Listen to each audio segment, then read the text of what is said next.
Okay, these videos have been way too long. I want to try to make them shorter, so we're going to go ahead and get right into this. This is going to be a Marxist analysis of Harry Potter. I have three main questions, and we're going to go from there. The first is, who owns the means of production in the world of Harry Potter? Who owns the wealth in the world of Harry Potter? And who toils or works in the world of Harry Potter? And we're going to analyze those questions, use them to begin a discussion, and we're going to kind of go from there. See what we can learn through the lens of class and wealth analysis in this, in the world of Harry Potter. Something I want to mention off the bat before we get into the story is that J.K. Rowling actually was poor. We all know the myth of her writing the first story on a napkin at a train station. I don't know how fucking true that is. Nobody's seen the napkin, so I think she may be just a liar. But we do know that she was poor. She was literally homeless for a little bit. That's probably not a lie, unless everything is. She was the first self-made female billionaire. So the first female billionaire who didn't get their money from divorce or being like being a part of a royal family. So that's interesting. She went from literally the bottom to the top.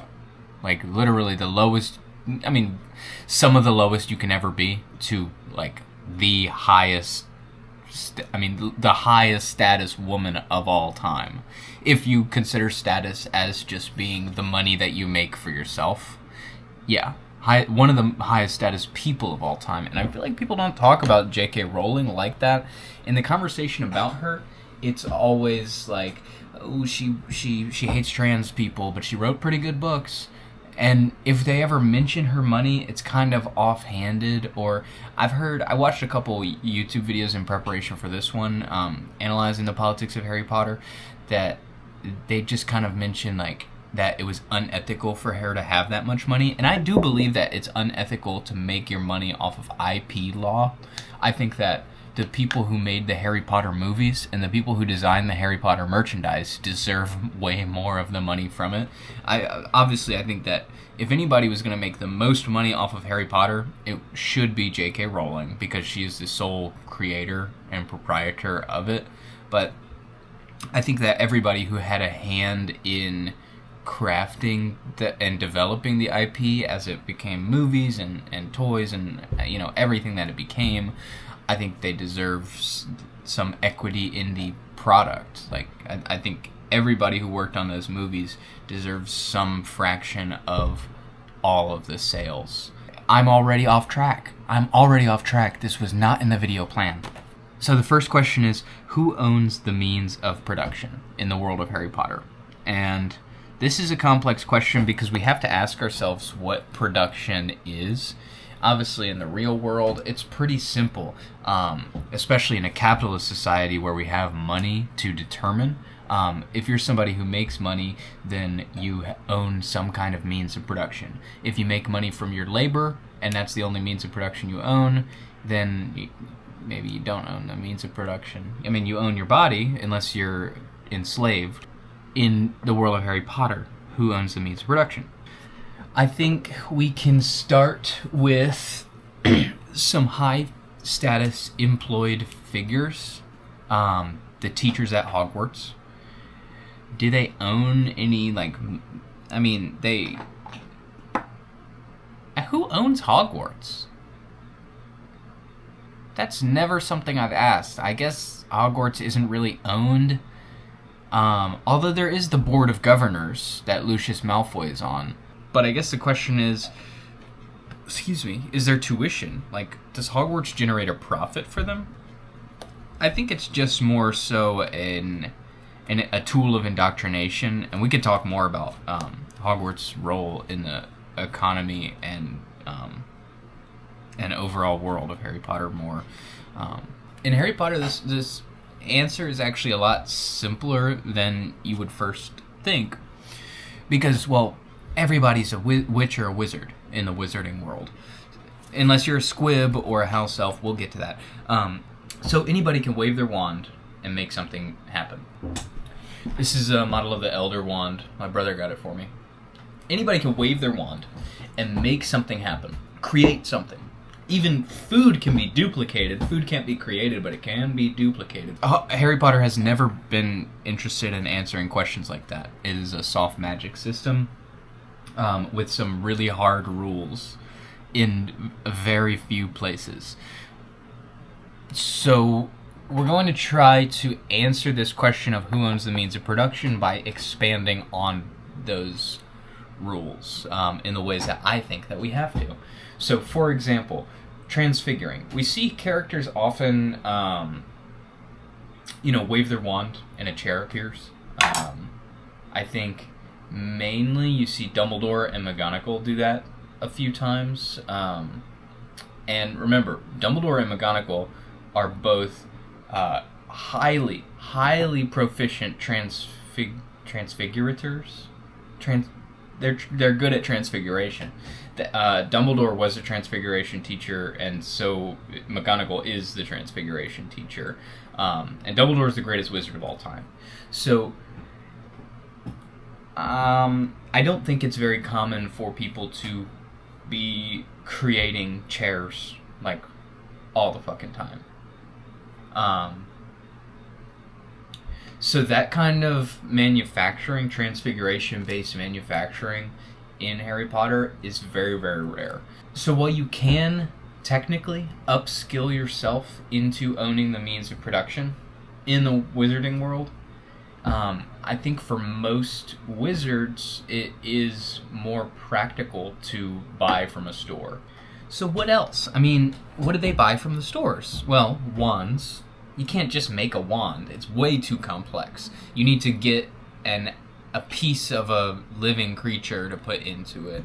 You know, a dragon heartstring or a phoenix tail feather or whatever the fuck it is. Does that mean Ollivander owns the means of production? Gregorovich and them? Can anybody just learn how to make a wand? They don't tell you about wand lore very much in those books. That's my favorite piece of Harry Potter world building, is the wand lore that is in the books. I wish it wasn't treated as a Deus Ex Machina in the last book.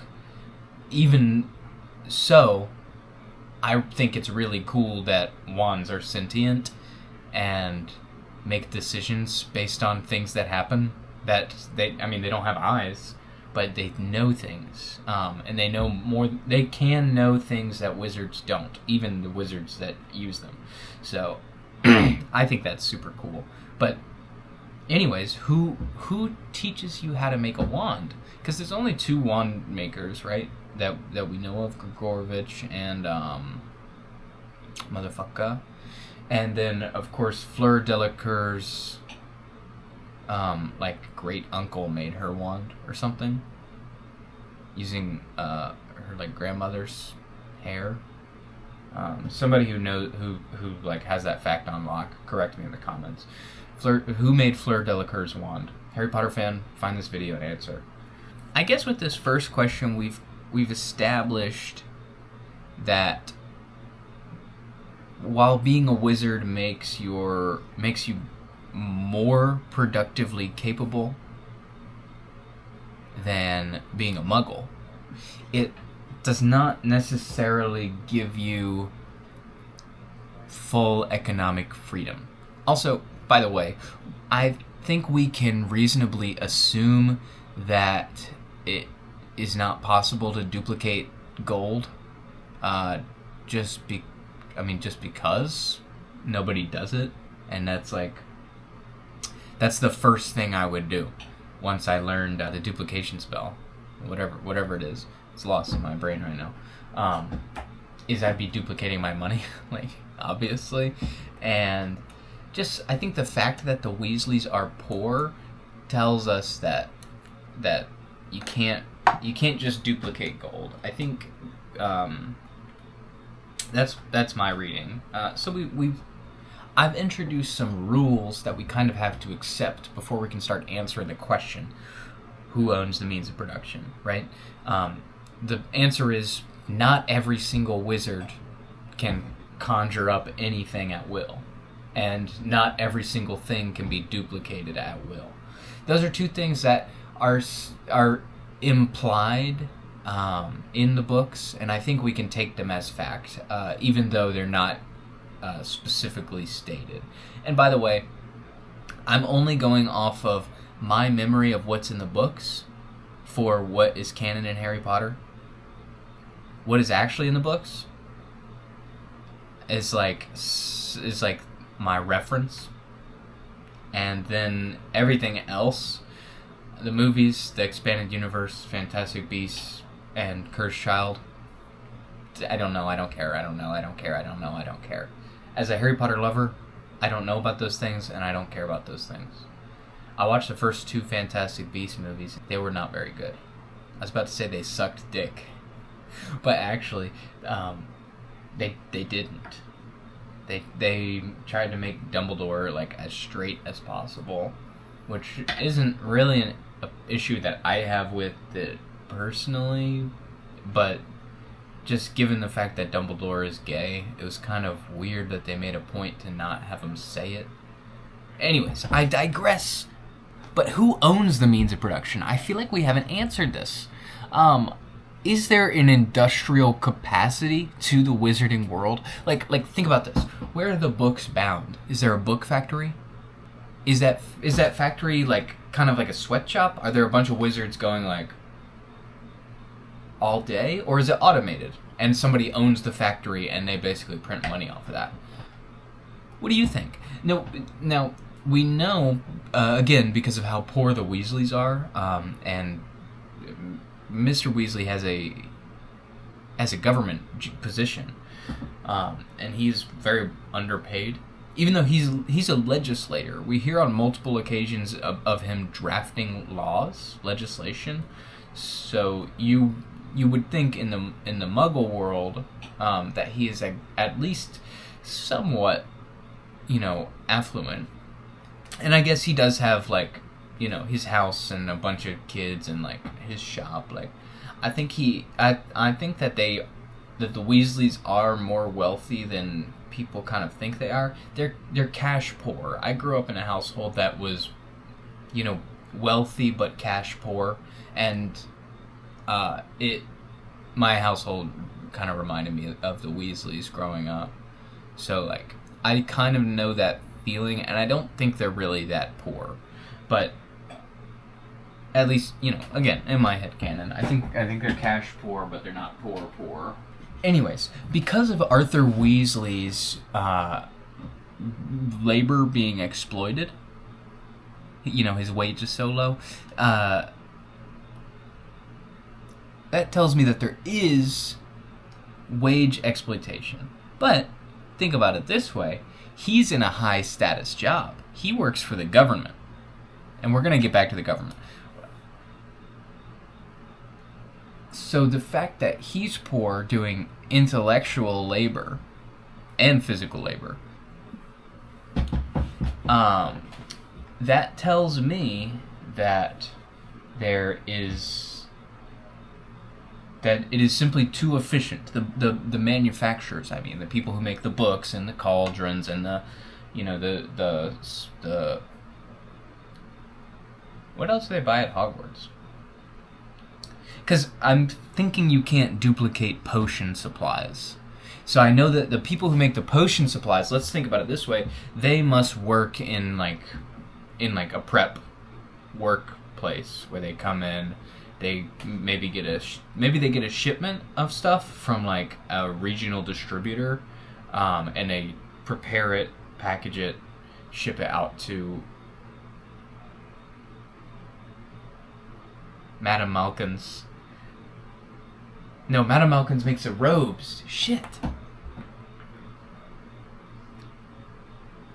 I'm like searching my mind for the potion. Shit, you know what? Leave a comment if you can think of the potion supply store in Harry Potter. I would love to hear from a Harry Potter fan, because I don't know very many who are Harry Potter fans the way that I am. So the potion supplies, are they prepared by hand, say without magic or with a limited amount of magic, packaged off-site and shipped to the potion like retailer, or are they gathered up like by the actual apothecary person? In which case, I mean, there's so many wizards and witches who need potion supplies. So, are there just a shit ton of potion supplies that we don't see just off screen? Like, is there a whole, like, Wizard London? We only hear about Diagon Alley, and then Nocturne Alley is like an alleyway off of Diagon Alley. But Diagon Alley isn't really an alley. It's kind of like a high street. Is the only way into Wizard London through the Leaky Cauldron? And also, why the fuck did she try to take it to America in the Fantastic Beasts movies when she could have done a Wizard London movie? I mean, who the hell... I'm sorry. Imagine the plot... Okay, you know what? Here's this. Imagine the first Fantastic Beasts movie where those beasts are loose in the city, except instead of shitty No-Maj New York, it is Wizard London, and there's wizards everywhere, like the creepy lady from Nocturne Alley, and she's like, "Rah!" You know, and like, that would be way better. That would be a way better movie if it took place in Wizarding London instead of No-Maj New York. So question 2. Who owns the wealth in the wizarding world? Well, we know, obviously, Lucius Malfoy is incredibly wealthy. Who else is wealthy? I mean, I assume a lot of the pure-blooded families are wealthy.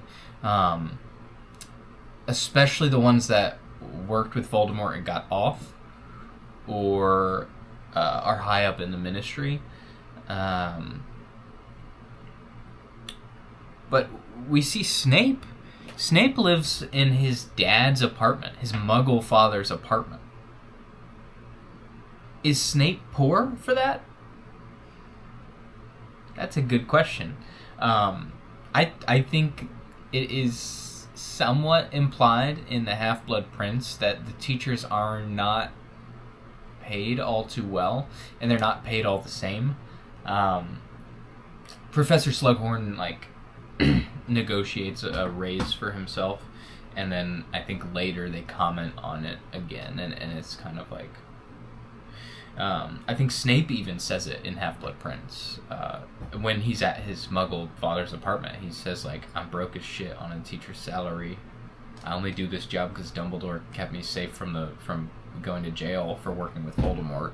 So I guess some of the teachers at Hogwarts are probably not too wealthy, and I think some of the teachers at Hogwarts are rather wealthy. And I think what's interesting is we can imagine the teachers' pay increasing with the amount of, like, management that they have. So obviously, Minerva McGonagall is going to be the second highest paid teacher in the building, right?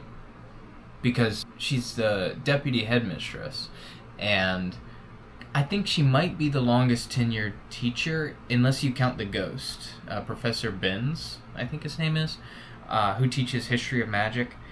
He's honestly, you know what?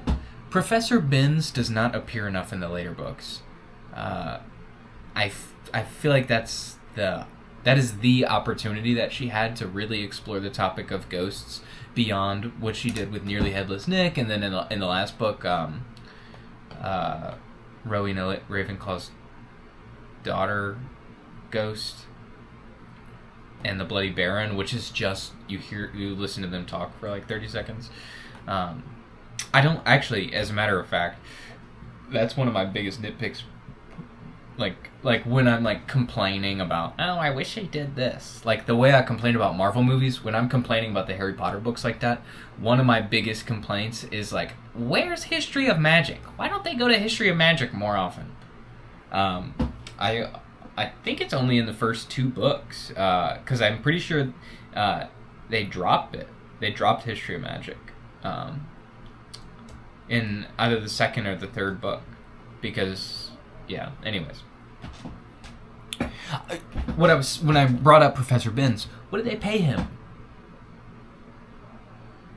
Did they pay him less than the rest? Did they pay him at all? He's a fucking ghost. What does he need? It's not like he could even hold the money. I guess he could, because Here's another question. What is Peeves? Peeves can move things. The rest of the ghosts just go through them. Can all ghosts move things if they focus really hard and lock in? Or is Peeves a really talented ghost and, like, he's just, like, so fucking old that he's just like, I don't fucking give a shit. I'm gonna be so funny to these kids. Like, and just fucking with them. I think I could be like Peeves, but I would also be chill at times. Like, you know, in the books, if a character runs into Peeves, they're like, fuck, I gotta deal with this motherfucker.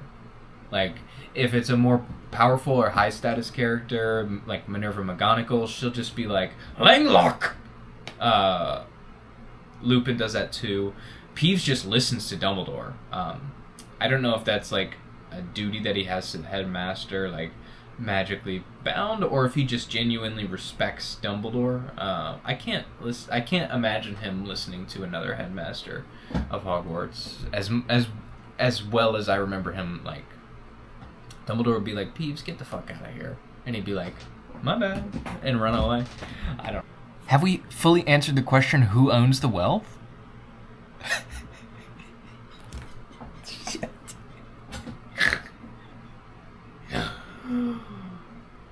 No, we haven't. So here's our map so far of wealthy individuals. We've got Lucius Malfoy at the top. Below him, I think the next wealthiest person I can think of is, well, Nicholas Flamel, obviously. He must be the wealthiest person of all time. He could live forever and have as much gold as he wants. That makes him the wealthiest person ever. Like, the Sorcerer's Stone is literally infinite value on the free market, because there's no price on infinite gold because it's infinite gold. So Nicholas Flamel, then Lucius Malfoy, then Dumbledore, right? Can you think of somebody between Malfoy and Dumbledore? No. I can't. Below Dumbledore, we've got McGonagall, maybe Professor Slughorn, and then the rest of the teachers. Then, like, Harry is the next wealthiest person, just because he has, like, a nest egg. If he was working and generating money on top of that, and to be honest, he doesn't really spend his inheritance in the books that much, or at least it's understood that he has quite a bit more money than, like, he would ever be able to spend. While we're here, I think the only people who are here, who've been here long enough, you guys have probably seen the movie. You probably like Harry Potter. How do you guys think about the ending? The epilogue, I mean. Would Harry go to the Ministry? I always thought he'd be a teacher. Next level of wealth we see, I'm gonna drop the Dursleys. I think the Dursleys are much less, like, wealthy than Harry, obviously. Even though it's shown that they're pretty well-to-do. Magic is not infinite productivity. You can't just make... I mean, Hogwarts doesn't turn a profit. There's no way.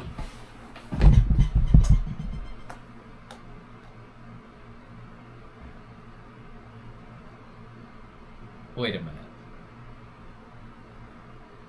Are you high?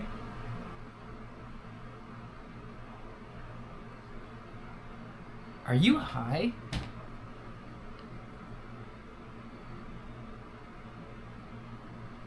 Oh my god. Oh my god. I can't believe you're high. Next question. Who does the work? Well, we've already kind of talked about the production, like, chain that must exist. In certain specific industries, there has to be a certain amount of labor. And we know that there is, like, some kind of supply network which gets the shops all of the stuff that they sell. Books, cauldron, potion supply, wands, Zonko's products, candy. They oddly enough, I think there's a shit ton of like candy. There must be a whole. You could write a whole book about the candy makers in Harry Potter. Dude, Charlie and the Chocolate Factory, but it's Wizarding World. Take that idea. Somebody in Hollywood take that fucking idea. They should never have made the Fantastic Beasts movies. They should have made Charlie and the Chocolate Factory, but it's Harry Potter. It's not fucking rocket science making up this shit. All you have to do is think about it. Nobody thinks in this world anymore. They're just like, what if we went back in time to when Grindelwald was in power? And we told the story of the guy who wrote Fantastic Beasts and where to find them. Who said those things were linked?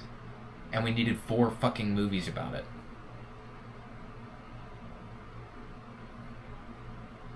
Just make Fantastic Beasts and where to find them. I got distracted. We got off topic. Who does the work in Harry Potter?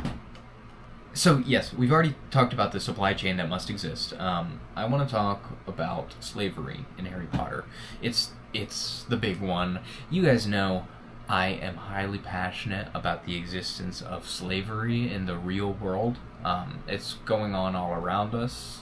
It's explicitly protected in the American Constitution. A lot of people think about slavery in really abstract terms. I want y'all to think about Dobby as though he's real. Imagine you really had an elf. And he was like, "Master, how may I serve you?" And you were like, "Fuck you." And you made him wear a pillowcase and like punch himself in the head. Dude, imagine you put like a nail through his hand one day, and y'all were just out on the porch, and like you saw him in the yard, and he was like, "Ugh, that's horrible." And Dobby is not paid, and Dobby is subservient to the Malfoy family by a magical contract that cannot be broken, and Dobby's father had the same deal, and his entire bloodline had the same deal going back centuries. And Dobby, if he is blessed with a child, will abuse his child to indoctrinate him into the system of slavery and create a mental barrier that can tolerate the world of trauma that he lives in. If he is blessed with a child, he will destroy him, and then he will die, and his child will take his place. That is a predicament that Dobby lives in, and he toils, and he toils, and he toils for no pay.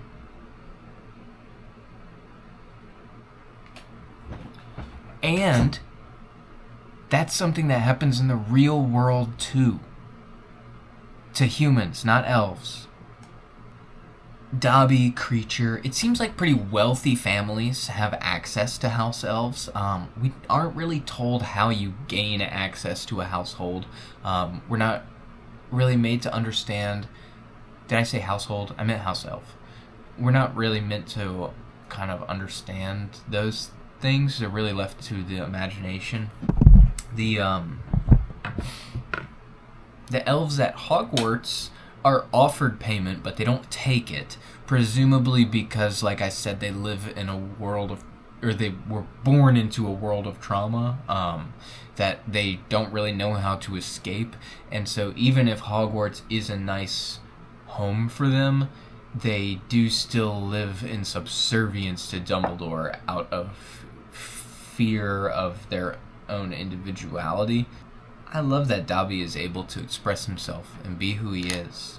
A lot of the house elves are depicted as joyful, or in the case of Dobby at the beginning and Creature for the whole thing, they're kind of like so mentally fucked in the head that it's played for jokes.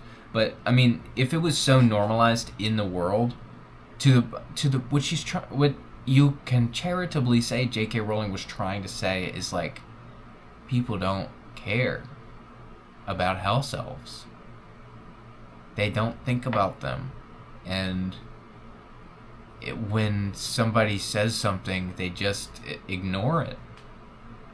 They see Hermione as like the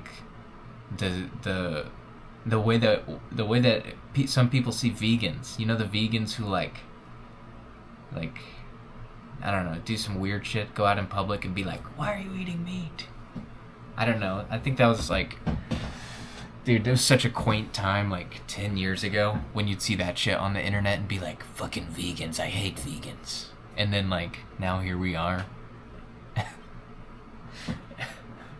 Holy shit. Anyways, Hermione is treated like one of them vegans. I fucking hate vegans. And you're I think when I was watching a YouTube video preparing for this, he said that she doesn't talk about systemic racism, and the problem with allegorical racism is that it's not done. It's often done in such a way that there's a few like racist people and they don't like other people and they're the bad guys, and like it's not really explored how systemic racism works. And I think the only time that she does explore a systemic system of oppression is the way that she goes into the house elves. And I do think there is a lot that is not in the text, but I also think that what we have to go on is, well, I don't think it's terribly shallow. I think it's weird. It seems misguided. I think she could have done more to just show like change happening. But you know, that last book is so fucking long. Can you imagine the criticism if she wrote like 15 chapters about house elves, and like, you know, all these people that are like, the house elves got no good treatment. They were terrible. I mean, can you imagine if she actually gave the house elves like the treatment they deserve in a real world? No, that's something that should have been done in a sequel. That's something that that's a theme and a topic that should have been carried over. It's weird that nobody in Fantastic Beasts has house elves. Unless I'm misremembering. Nobody has house elves. You don't see the house elves at Hogwarts. You don't see the goblins, even though it's going on before the Goblin Revolts. So that would be, you know, that's something we've never seen. They don't put that in the Fantastic Beasts movies. Same with Cursed Child. I only heard a synopsis of it on YouTube. What? No house elves? Fucking coward. Who does the work? Goblins. Goblins do quite a bit of work. They have some kind of weird understanding of possession, I guess. We don't know much about goblins. We know that there were goblin rebellions, and that after the rebellions they were all forced to work at Gringotts. I suppose Gringotts is like a goblin mine or something, and it existed before the Goblin Rebellions, and after the Goblin Rebellions, that all that was kind of left was the Gringotts goblins, and they like employed the remaining goblins, I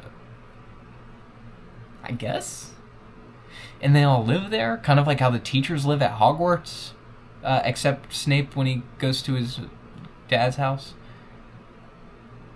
I guess that's my understanding of. But I think the goblins do a lot of work, and they are kind of forced to do a lot of work. If house elves are like slaves, what's a goblin? I mean, they're legally relegated to only working one kind of job, and they all have to work together. Do goblins just live and work in a single ghetto, and they're only allowed out like on missions? I know there's some goblins who like go get treasure, like Charlie Weasley works with some. So I assume that there are some goblins who like get out there. I guess I don't know. What do y'all think? Goblins do a lot of work. Who else works? Presumably the lady in that talks to Harry, who's like, I think she's selling fingernails in the book. Correct me if I'm wrong. In Nocturne Alley, I guess she works maybe part-time as a fingernail saleswoman. Obviously, you know, there's Hagrid. Ooh, and Filch. We're coming back to Squibs. Filch. What do y'all think he gets paid? We know, like, the teachers go like Dumbledore, McGonagall, then Slughorn, Flitwick, Snape, and then like the rest of the teachers are all around there where Snape is at. What do y'all think Filch makes? Way less than everybody else. That's why he's forced to come in every single day of his life, 7 days a week. And he just has his cat, and he, I guess, sleeps in his office because that's where all the teachers sleep. Or do you think his housing is not provided, and he has to go off-site, take a car home, take a bus home, take a taxi home? There's no buses or taxis near Hogwarts. Does he live off-site like Hagrid does, or like in Hogsmeade? We never see Filch outside of work, so I guess that's why I assumed he worked 7 days a week for his whole entire life, because he's a wage slave to Dumbledore. What do you think he wants to do with his money in the first place? So, the structure of their society is rather decentralized, in that Hogwarts is the only educational system, and they are not, like, really regulated at all. But then again, Hogwarts is a pretty centralized industry because it's the only school you can go to. Their economy seems to be relatively unplanned by the government, so we're going to put their level of, like, centralization here. The fucking Daily Prophet was owned by the state. I don't know. Something feels wrong about putting them up here. But then again, you know, the Wizengamot, they did, like, summon Harry and basically give him a trial without a lawyer or witnesses. And, like, they just have the power to do that and put people in Azkaban. Azkaban is like, shoot, I think their law enforcement is maybe up here.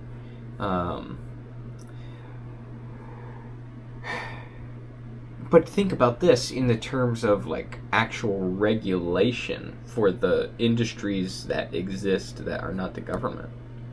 Like I said, they have no control over Hogwarts. That's a pretty weak government, right? But I guess weak doesn't mean inactive, because they could still have their authority.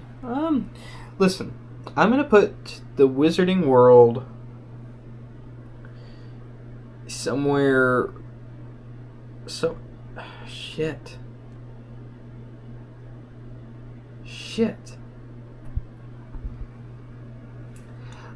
To be honest, I was thinking something like this. But I'm thinking, what social services are provided by the Daily Prophet? Law enforcement's the only one. So that should put them closer to the libertarian side rather than the anarchy side, right? So they have, like, the Kamala Harris government. I don't even believe that. They must be lower. They must be like here, I think. This is my best guess for where the Wizarding World is on my political compass. If you don't know what the fuck I'm talking about, you should watch my video called An Actually Good Political Compass.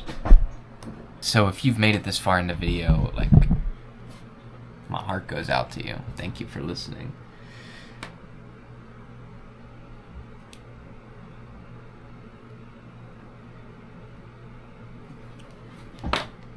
So we've plotted where the government is.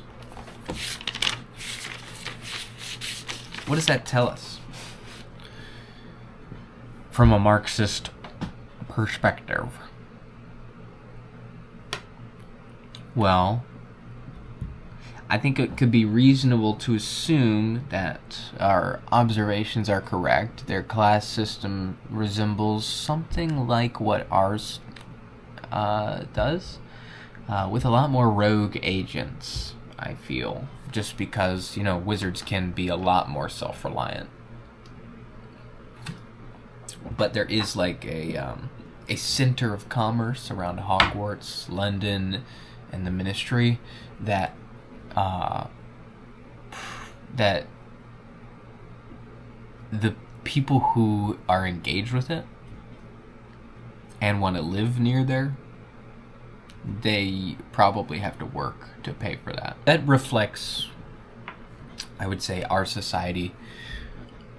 Not exactly, but I mean pretty close. Our society sounds similar to that in its structure. Same with who owns the wealth. There's a lot of incredibly wealthy people. A lot of like people who must be incredibly poor, and I think main differences in that is that there is multiple exploited subclasses of creature that are just kind of forced to work for the wizards, and I think that could be why a lot of the wizards don't work at all. If you're just locked in and know how to clean the house with your wand, you would just go and your kitchen would be clean, and then you go and your living room would be clean. That's what I would do. I would learn how to do that if I was going to be a wizard. That's like day one. Learn how to clean my room. That'd be sick. Yeah, learning how to move shit would be awesome. I'd be like... Oh, dear Lord. Oh, I've got a question for y'all. How did Lucius Malfoy get his money? Huh? Just from being an old family? That doesn't sound right. You just get money from being old? I mean, that's a pretty good reflection of the way that it works in our society, but, like land. I guess, is it possible Lucius Malfoy is just a landlord? People pay rent to him? Did you know that goblins speak Gobbledygook?